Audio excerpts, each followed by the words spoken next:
जयपुर से एक बड़ी खबर आई। महेश नगर इलाके में कोचिंग संस्थान में अचानक कई छात्रों की तबीयत बिगड़ गई। करीब 10 छात्राएं जो हैं वो यहां पर बेहोश हो गई। सभी को अस्पताल में भर्ती करवाया गया। अब फिलहाल खतरे से बाहर बताई जा रही है उनकी हालत, लेकिन जो जानकारी निकल कर आई उसके अनुसार क्लास के दौरान अचानक कमरे में एक अजीब सी गंध फैल गई, जिससे छात्रों को और खांसी आने लगी। छात्र छात्राओं को सांस लेने में दिक्कत होने लगी और एक के बाद एक छात्राएं बेहोश होने लगी। हर्षा कुमारी सिंह हमारी सहयोगी हमारे साथ इस वक्त जुड़ रही हैं। हर्षा, क्या डिटेल्स निकल कर आ रहे हैं, आखिर क्या वजह रही बेहोश होने की?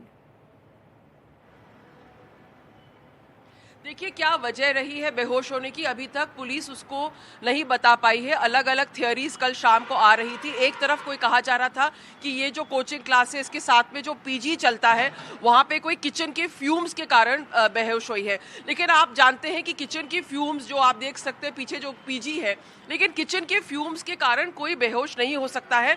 और जो अनुमान लगाया जा रहा है वो ये है कि यहाँ पर जो गटर है उसमें से जो गैस बना था उसके कारण इस तरह से बच्चे फेंट हुए हैं। क्योंकि देखिए, एक बच्चा या दो बच्चा नहीं है, 10 स्टूडेंट्स जो थे, 350 चिल्ड्रन एक क्लासरूम में थे और 10 स्टूडेंट्स जो हैं वो फेंट हुए हैं और उनको अस्पताल ले जाना पड़ा और वो लोग अनकॉन्शियस स्टेट में थे।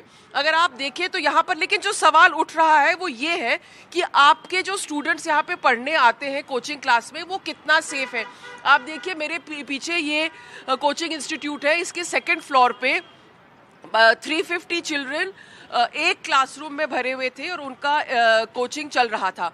एग्जिट एक ही था। और कल जब हमने स्टूडेंट्स से बात करी तो स्टूडेंट्स ने हमको बताया कि उस जब सिचुएशन ऐसे होने लगी, बास आने लगी, तो एक तरह से भगदड़ टाइप की सिचुएशन हो गई और लोग वहाँ से जो भागने लगे उसमें से, तो उसमें एक स्टैम्पीड लाइक सिचुएशन हो गई। यहाँ पर जो स्टूडेंट लीडर्स हैं, आपका नाम बताइएगा? विकास विदुड़ी मैम। विकास विदुरी जो कांग्रेस से हैं। विकास, जो स्टूडेंट्स की सेफ्टी है सबसे बड़ा सवाल उसको लेकर है, क्योंकि हम देख सकते हैं इस पूरे रोड पे कितने सारे कोचिंग क्लासेस हैं।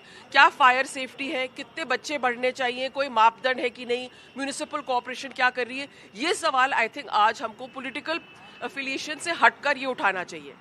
जी मैम, पहले तो मैं आपको बता दूं, मैं किसी पार्टी से और किसी संगठन से अपना ताल्लुक नहीं रखता हूं। सबसे बड़ी हमारी ये मांग है कि जितने भी पूरे प्रदेश भर में कोचिंग संस्थान चल रहे हैं, इनमें से कई संस्थान अवैध रूप से संचालित हैं। इनके पास ना तो किसी प्रकार के फायर एनओसी है, ना ये किसी तरह से ये नगर निगम और जेडीए के मापदंडों पर खरे उतरते हैं। एक कोचिंग संस्थान की हालत देखी कि संडे के दिन क्लास होती है, 4-4, 5-5 बैचों को मर्ज करके एक साथ पढ़ाया जाता है ताकि उस मास्टर की फीस बच जाए। कोचिंग संस्थान उस मास्टर को तनख्वाह कम दे और इसके कारण जहरीली गैस का रिसाव होता है और दर्जनों बहनों और भाइयों को हॉस्पिटलाइज किया जाता है, वहां से उसे एसएमएस के लिए रेफर किया जाता है। सोचो, ये तो बड़ा हादसा होने से टल गया। बिल्कुल बिल्कुल बिल्कुल सही कर रहे हैं विकास विधूरी की, कोई बड़ा हादसा यहाँ पर हो सकता था, लेकिन अभी भी समय है, ये वेकअप कॉल है।